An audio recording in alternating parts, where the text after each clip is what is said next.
Hello viewers, మనం ఈరోజు నిన్నటి టాపిక్ కంటిన్యూ చేద్దాము. అదేంటంటే highlights of Indian economy. Indian ఎకానమీలో నిన్నటిది రీక్యాప్ చేసుకున్నట్టయితే జీవీఏలో మనకి 7%కి కుదించడం ద్వారా పెరుగుతుందని సూచించింది. నెక్స్ట్ 8 to 8.5% జీడిపి వృద్ధి అనేది పెరిగిందని తెలుసుకున్నాము.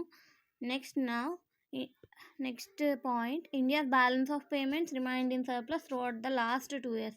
అంటే ఏంటంటే గత 2 సంవత్సరాల్లో భారతదేశం యొక్క పేమెంట్స్ అనేది మిగుల్లో ఉందంటే మనకి లాభాల్లో ఉంది. This allowed the reserve bank of India to keep accumulating foreign exchange reserves.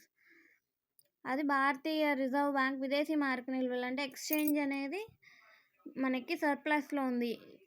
31 December 2021కి మనకి $634 బిలియన్స్గా ఉంది. అంటే ఇది ఎన్నాళ్ళ వరకు వస్తుందంటే 13.2 months మనం ఇంపోర్ట్ చేసుకోవడానికి సరిపోను మనకి మిగులు అనేది ఉంది. Next, vaccination is not merely A health response but it is critical for opening up the economy, particularly contact intensive services. టీకా అనేది, వ్యాక్సినేషన్ అనేది కేవలం ఆరోగ్య ప్రతిస్పందన అంటే హెల్త్కి సంబంధించిందే కాదు, ఆర్థిక వ్యవస్థను అండ్ కాంటాక్ట్ ఇంటెన్సివ్ సర్వీసెస్ని ఓపెన్ చేయడానికి ఇది కీ రోల్ ప్లే చేస్తుంది అనమాట. Therefore it should be treated for now as a macro economic indicator. అది ఒక సంవత్సర వ్యవధిలో భారతదేశం మొత్తం ఎంత అంటే 157 కోట్ల డోసులు డెలివరీ చేసింది. 157 crores అనమాట. ఇది కనీసం ఒక డోస్తో 91 crores మంది మరియు 2 డోసులతో 66 crores కవర్ చేసింది.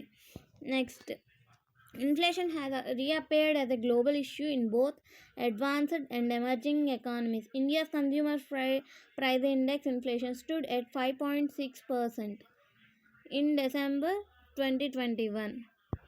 4 అభివృద్ధి చెందిన మరియు చెందుతున్న ఆర్థిక వ్యవస్థల ద్రవ్యోల్బణం ప్రపంచ సమస్యగా మళ్ళీ కనిపించింది. భారతదేశం December 2021లో సంవత్సరానికి 5.6గా ఉంది.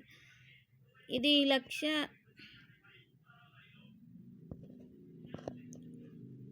లక్ష్య టాలరెన్స్ బ్యాండ్లో ఉంది. అయితే ధరల ద్రవ్యోల్బణం 2 అంకెల్లో నడుస్తుంది.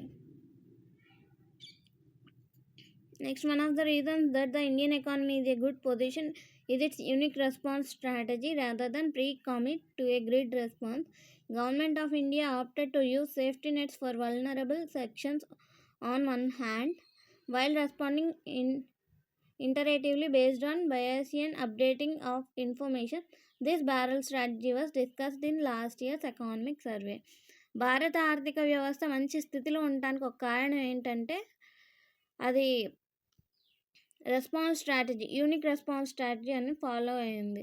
దృఢమైన ప్రతిస్పందనకు ముందుగా కట్టుబడి ఉండే బదులు బయాసియన్ సమాచారం అనేది ఆధారంగా చేసుకొని ప్రతిస్పందిస్తూ ఒకవైపు హాని కలిగించే విభాగాల కోసం భద్రతా వలలను ఉపయోగించడానికి భారత ప్రభుత్వం ఎంచుకుంది. అంటే ముందుగానే మనకి ఎట్లాంటివి వస్తాయి అనేది ముందుగానే ఊహించి వాటికి మనం ఎట్లాంటి మెషర్స్ తీసుకోవాలో అనేది ప్లాన్ చేసుకుంది.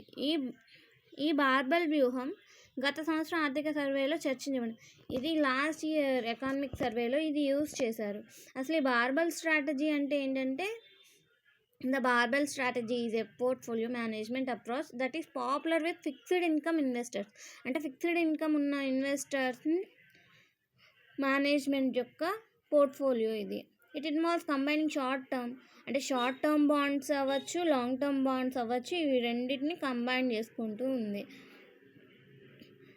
While avoiding exposure to medium term maturities. అంటే ఎటువంటి ప్రాబ్లం లేకుండా ఈ బార్బెల్ స్ట్రాటజీ అనేది ఉపయోగపడుతుంది.